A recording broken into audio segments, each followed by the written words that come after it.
Seventh lecture of our subject AMEE, third electrical engineering. Previously આપણે discuss કરી લીધું almost all the curves, trigonometric curve and equation of the algebraic equation, એમને કેવી રીતે plot કરવા અને એમનું કેવી રીતે શિફ્ટિંગ થાય છે, horizontal shifting, vertical shifting, horizontal compression, horizontal stretching, vertical compression, reflection about X axis, reflection about Y axis, એ બધી જ વસ્તુ સિમ્પલ ચેન્જ કરવાથી, ઇક્વેશનમાં ચેન્જ કરવાથી એના ગ્રાફમાં મોડિફિકેશન થતું હોય. હવે આજે આપણે આપણું એક નવું ચેપ્ટર ચાલુ કરી દઈએ છીએ. ચેપ્ટરનું નામ છે રૂટ્સ ઓફ ધ ઇક્વેશન, અથવા તો રૂટ્સ ઓફ ઇક્વેશન્સ. રૂટ્સ એટલે એનો ઉકેલ લાવવો, એનું સોલ્યુશન લાવવું ઇક્વેશનનું. અને ગ્રાફિકલી જોવા જઈએ તો કોઈ ઇક્વેશન એ એક્સ એક્સિસને ક્યાં ટચ કરે છે એ કેમ, કારણ કે આપણું ઇક્વેશન હંમેશા Y equal to something function of એક્સના ટર્મ્સમાં જ હોય છે. ઇન જનરલી આવી વસ્તુને લઈ અને આપણે વાત કરીએ તો આપણી જોડે X axis and Y axis બે હોય. અને એમાંથી માની લો કે હું એફ ઓફ એક્સ આવી રીતે લખું કે my F of x is equals two x minus 2 square. તો અહીંયા 0, 1 અને અહીંયા 2. તો હોરિઝોન્ટલ ઉપર એક્સ સ્ક્વેર કર્વ શિફ્ટ થઈ જાય આ રીતે, અને આ એનું ઇક્વેશન છે. આ ક્યાં ટચ કરશે? તો આને આપણે આ રીતે ઓપન કરીએ, એક્સ સ્ક્વેર માઇનસ 2 વખત પહેલું પદ ગુણ્યા બીજું પદ 4x અને છેલ્લા પદનો વર્ગ 4. તો એક્સ બરાબર, એટલે આ એફ ઓફ એક્સ શું છે? વાય. અહીંયાથી તો જો આપણે એક્સ બરાબર 0 કરી દઈએ તો વાય બરાબર 4, એટલે આ 4 જ છે, બરાબર. અને એક્સને 0 કરીએ તો શું થાય? એક્સને 0 કરીએ તો વાય 4, અને વાયને 0 કરીએ તો શું બને? તો આ વાયને 0 કરીએ તો આ જે ઇક્વેશન છે એ છે એક્સ માઇનસ 2 સ્ક્વેર. તો એને આ રીતે કંઈક લખી શકાય કે એક્સ માઇનસ 2 બે વખત, મીન્સ કે x minus 2 is equals two 0. તો આ ઇક્વેશન 0 ક્યારે બને? બધી વસ્તુ અહીંયા એક્સ બરાબર 2 મૂકીએ તો, અને ફરીથી અહીંયા પણ એક્સ બરાબર 2 મૂકીએ તો, બે પોસિબિલિટીઝ છે. એટલે અહીંયા 2 વાર જવાબ તમને એક્સ બરાબર 2 અને 2 મળે. ગ્રાફિકલી એને જોઈએ તો તમે અહીંયા જોઈ શકો છો કે આ 2 જે પોઈન્ટ છે ને એ આ એક્સિસને એક્ઝેક્ટલી છેદે છે અથવા ટચ કરે છે.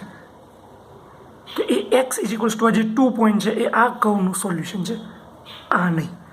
રૂટ્સ ઓફ ધ ઇક્વેશન આ કહેવાય કે જે એક્સને ટચ કરે, જેના ફંક્શન હોય એને ટચ નહીં, આ લાઈનને જ્યાં ટચ કરે તો એનું રૂટ્સ કહેવાય. ફોર એક્ઝામ્પલ, આ રીતનો કોઈ કર્વ હોય તો આના રૂટ્સ કેટલા છે? એક આ, એક અહીંયા, એક અહીંયા, એક અહીંયા, એક અહીંયા અને એક અહીંયા. કેટલા રૂટ્સ છે? 1, 2, 3, 4, 5 ને 6. તો આ equations x to the 6 something 5 something 4 something 3 something 2 something x plus 1 અથવા સમથિંગ કોન્સ્ટન્ટ આ રીતનું હશે આ ઇક્વેશન. તો જ આ આટલા ટાઈપનું બિહેવિયર બતાવી શકે. તો એના 6 મળે. અહીંયા એક્સનો સ્ક્વેર છે તો તમને એક્સની 2 વેલ્યુ મળે ટચ થતી, ક્યુબ હોય તો 3 મળે, બરાબર. એ જ પ્રમાણે 4, 5, 6 એ રીતે તમે આગળ વધી શકો. તો આ એના રૂટ્સ કહેવાય, 6 રૂટ્સ. આના 6 રૂટ્સ બને છે. એટલે એક્સ એક્સિસ સાથે 6 જગ્યાએ ક્રોસ કરે છે, અથવા 6 એવી જગ્યાઓ છે કે જ્યાં એક્સની વેલ્યુ 0 થાય છે. આને એના રૂટ્સ કહેવાય, બરાબર. બીજો એક ટર્મ છે પોલિનોમિયલ. તો આ પોલિનોમિયલ કહેવાય, બહુપદી. આ પોલિનોમિયલના સ્વરૂપમાં દર્શાવ્યું નથી, પણ આ પોલિનોમિયલ કહેવાય. આ પણ પોલિનોમિયલ છે, આ બહુપદી છે. તો આ પોલિનોમિયલ બહુપદી લખી દઉં છું સાઈડમાં. તો એને કેવી રીતે રિપ્રેઝેન્ટ કરવામાં આવે? એફ ઓફ એક્સ એનું જનરલ સ્વરૂપ આ રીતનું છે. જુઓ, માની લો કે કોઈ બહુપદી આપણે અહીંયા લખી કે x square plus 2x plus 1, પણ જનરલી મેથ્સમાં એને આ રીતે લખવામાં આવે કે સમ એક્સની n પાવર, સમ એક્સની n માઇનસ 1 પાવર, સમ એક્સની n minus 2 and so on. એક્સની n માઇનસ n લખી દો, nમું પદ એન માઇનસ એન તો એ 0 થાય, એટલે એ તો 1 જ થવાની, બરાબર. પણ એન માઇનસ 1 લખું, N minus N minus 1, N minus એન કર્યું તો છેલ્લું પદ, પણ એન માઇનસ એન માઇનસ 1 લખ્યું એટલે અહીંયા +1 એટલે એક્સની 1 ઘાત. પછી અહીંયા જે છે અને અહીંયા લખી દઉં એક્સની એન માઇનસ એન, બરાબર. પછી અહીંયા આપણે શરૂઆત કરીએ તો કોઈ કોન્સ્ટન્ટ મૂકીએ તો એ 0 સ્ટાર્ટ કરીએ, પછી અહીંયા 1, અહીંયા 2, એટલે જુઓ 0 તો n માઇનસ 0, 1 તો n માઇનસ 1, બરાબર છે. 2 તો n માઇનસ 2. એવી જ રીતે અહીંયા n માઇનસ 1 છે તો આ કોન્સ્ટન્ટ n માઇનસ 1, અને અહીંયા n છે એટલે આ કોન્સ્ટન્ટ n. હવે આ બે પદ જે છેલ્લા છે એને મોડિફાઈ કરીએ તો તમારું બહુપદી અથવા પોલિનોમિયલ આ રીતનું દેખાય. a0 xની n, a1 xની n minus 1, a2 xની n minus 2 plus up to plus any n minus 1, xની 1 એટલે અથવા x પણ લખી શકાય, અને અહીંયા xની 0 એટલે છેલ્લું nનું પદ f ઓફ x. આ એક સ્ટાન્ડર્ડ છે ઇક્વેશન પોલિનોમિયલનો. હવે મેથડ કેટલી છે રૂટ્સ ફાઇન્ડ કરવાની, અહીંયા લખું છું ખાલી. ફર્સ્ટ બાયસેક્શન મેથડ, પછી એક છે રેગ્યુલર ફોલ્સી મેથડ, એને ફોલ્સ પોઝિશન મેથડ પણ કહેવાય, ફોલ્સ પોઝિશન મેથડ. પછી છે ન્યૂટન રામસન મેથડ, એને એનઆર મેથડ પણ કહેવાય, અને એક છે સિકાન્ટ મેથડ. આટલી મેથડ આપણે સિલેબસમાં આપણે ડિસ્કસ કરીશું તમારે, બરાબર. હવે આજે પહેલી આપણે બાયસેક્શન મેથડની ડિસ્કશન સ્ટાર્ટ કરી દઈએ, બરાબર. તો બાયસેક્શન મેથડની અંદર એની થિયરી પણ ઘણી વખતે પૂછાતી હોય છે. બાયસેક્શન એટલે બે ટુકડા કરવા, એમ બાયસેક્શન મેથડ. આ શેના માટે છે? To find the roots find કરવા માટે. તો અહીંયા હું એક પહેલાં કર્વ ડ્રો કરું, ગ્રાફિકલી પહેલાં સમજવાનું, પછી એક ઇક્વેશન તૈયાર કરવાનું, પછી એક્ઝામ્પલ જે આપણે સમજીશું બધા જ એક્ઝામ્પલ જે છે ઇક્વેશનના બેઝ ઉપર હશે.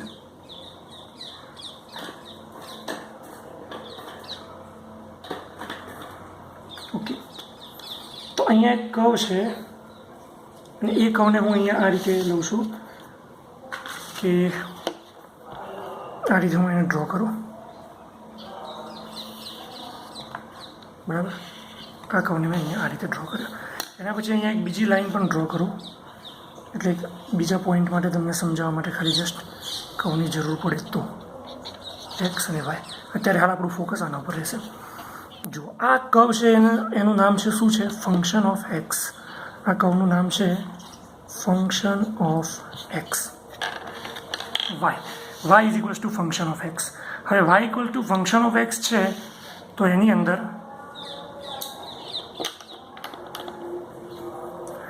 એનું રૂટ્સ ક્યાં છે? એનું રૂટ્સ અહીંયા છે. આ રૂટ્સનું નામ આપણે આપી દઈએ એક્સ ઓફ એન. આ એનનું પદ, બરાબર. હવે આ ભાગ જુઓ અહીંયા, આ પોઈન્ટ જે છે ને એને હું કહી દઉં x0, બરાબર. લેટ્સ સે x0 કહી દઉં. આ પોઈન્ટ છે x0, બરાબર. અને એક છેલ્લો પોઈન્ટ આ જુઓ, એને હું કહી દઉં x1. તો રૂટ્સ ક્યાં છે? એક્સ ઓફ એન ક્યાં છે? x0 અને x1ની વચ્ચે. શું મિડલમાં છે? મને ખબર નથી. તો આપણો પહેલો એપ્રોચ એવો હોવો જોઈએ કે રૂટ્સ જે છે અહીંયા લખું કે એના પછી બીજું એના નજીકનું રૂટ્સ ફાઇન્ડ કરવા x0 અને x1 પછી આપણો સેકન્ડ પોઈન્ટ કયો આવશે? x2. તમારે x2 ફાઇન્ડ કરવો છે તો x1 અને x0 વચ્ચે હશે એવું ધારી લઈએ. તો એ કેટલો છે? x0 plus x1 divided by 2, બરાબર. બીજી વસ્તુ, આ x0 મારી જોડે એક આ ફંક્શન ઓફ એક્સ જે છે ને એનું એક સૂત્ર છે આવી રીતે, ફંક્શન ઓફ એક્સ. તો કોઈ પણ એનું ફોર્મ્યુલા હોય x³ પ્લસ x -1 અથવા +1 વોટ એવર. આ એનો ગ્રાફ નથી ક્લિયરલી, પણ આ મેં જસ્ટ લખ્યું કે આવું કોઈ ફંક્શન ઓફ એક્સ છે, બરાબર. તો હું આ ઇક્વેશનની અંદર કોઈ વેલ્યુ મૂકી દઉં 1 2 3 4 એવી x0 વેલ્યુ મેં મૂકી દીધી. x0 વેલ્યુ મૂકવાથી મને શું જવાબ મળે? એ જવાબ મળે એને કહેવાય ફંક્શન ઓફ x0. હું આમાં 3 મૂકી દઉં એક્સની જગ્યાએ તો એ f(3) કહેવાય. હું આમાં x ઓફ n મૂકું તો એ f(n) કહેવાય. હું આમાં x0 મૂકી દઉં તો એ x(n) કહેવાય. તો મેં આ x0 મૂકવાથી મને શું મળ્યું? ફંક્શન ઓફ x0 એ અહીંયા હોય આ રીતે, આ જગ્યા ઉપર, આ હાઈટ. પછી આ x1 મૂકી દઉં તો મને આ પોઈન્ટ કેટલો મળે? Function of x1. અને એ કેટલો હોય? અહીંયા આ રીતે, આ હાઈટ અહીંયા. એટલે આ અહીંયા મેજર કરવાનું, આ તો અહીંયા હોરિઝોન્ટલ એક્સિસ ઉપર છે જ. હવે આ બંનેને આપણે એડ કરીએ. હા, બીજી વસ્તુ, આ ફંક્શન ઓફ x0 શું છે? નેગેટિવ. બરાબર. ફંક્શન ઓફ x0 શું છે? નેગેટિવ. ફંક્શન ઓફ x1 શું છે? Positive. Positive. Function of x1 positive છે, ફંક્શન ઓફ x0 નેગેટિવ છે. હવે મને x2 મળ્યા. ઓકે, હવે એ x2 મને ક્યાં મળે છે? માની લો કે x1 અને x0 ની વચ્ચે અહીંયા મળ્યા x2. બરાબર. તો આ જે મને x2 મળે, હું અહીંયા નથી લેતો પણ થોડું વધારે સમજાવવા તમને અહીંયા લઉં છું. ચલો, કે મને x2 અહીંયા મળે. અહીંયા ના મળે, આ x0 અને x1 ની વચ્ચે નથી x2, પણ માની લો કે એના વચ્ચે છે અહીંયા. તો એ વખતે મને એનું ફંક્શન ઓફ x2 શું મળ્યું? ફંક્શન ઓફ x2 નેગેટિવ મળ્યું. ફંક્શન ઓફ x2 નેગેટિવ મળ્યું.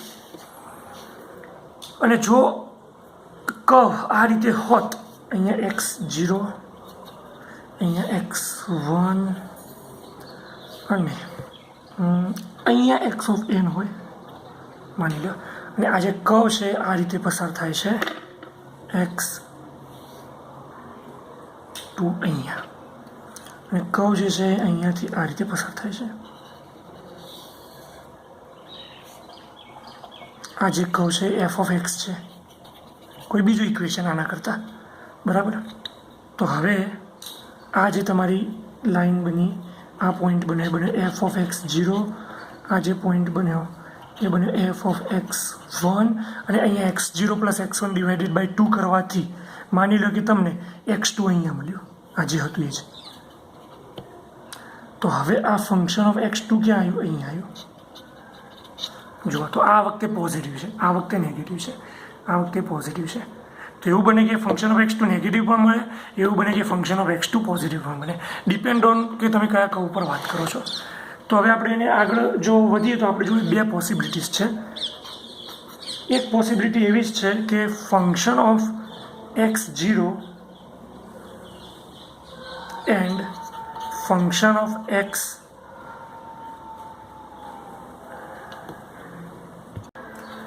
અને ફંક્શન ઓફ x2 લખો અહીંયા, હેઝ ડિફરન્ટ સાઇન. કાં તો એક આ પોસિબિલિટી હોય, ફંક્શન ઓફ x0 અને function of x2 has different sign.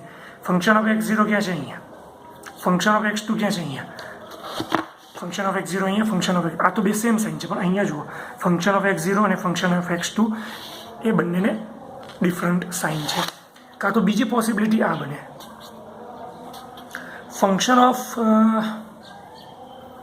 x2 and function of x1 has a different sign.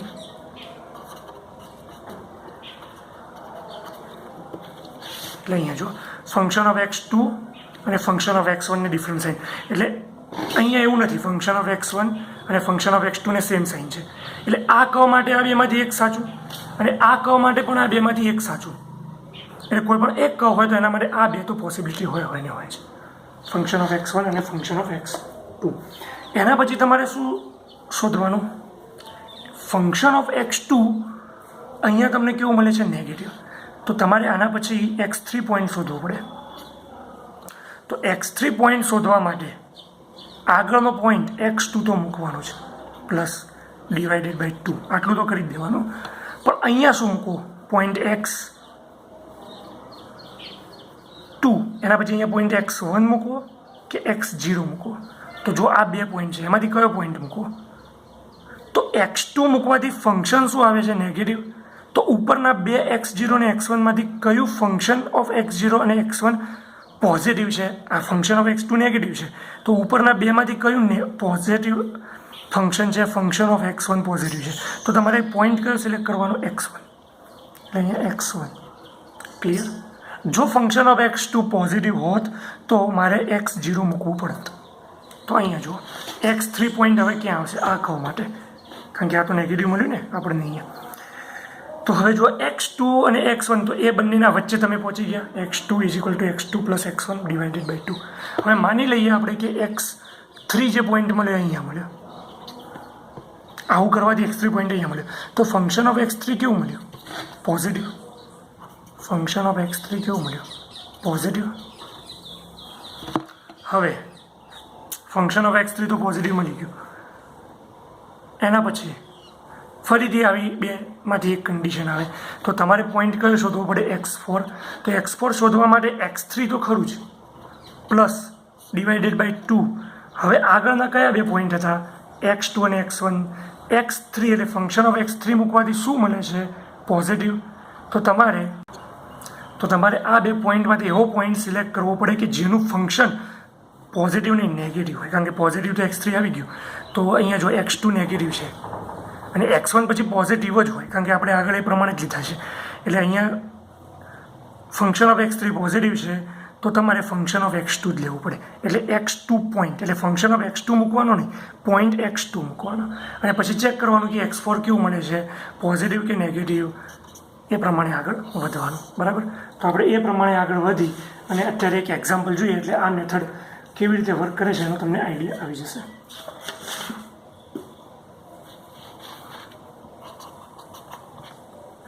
એનું સ્ટેટમેન્ટ આવું છે, પરફોર્મ 5 ઇટરેશન.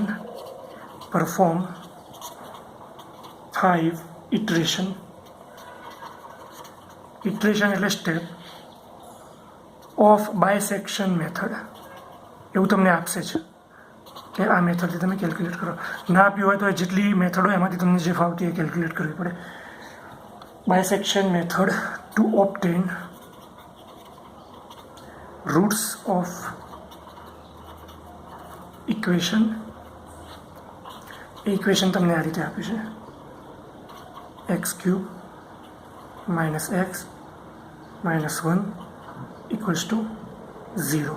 અને ના પણ આપ્યું હોય તો આટલું જ આપ્યું હોય, ખાલી =0 ની કોઈ જરૂર નથી. બરાબર. તો તમારે પહેલાં આ મેથડની શરૂઆત કરતી પહેલાં આ બે પોઈન્ટ જોઈએ. આ કર્વ છે x³ - x - 1, એનો જે કંઈ પણ કર્વ બને આપણે એની ચિંતા કરવી નથી. આપણે શું જોઈએ છે હવે, ગ્રાફિકલ તો આપણને ખબર પડી ગઈ, હવે આપણે આ મેથ્સને ફોલો કરીશું. બરાબર. મેથેમેટિકલ લોને આપણે ફોલો કરીશું.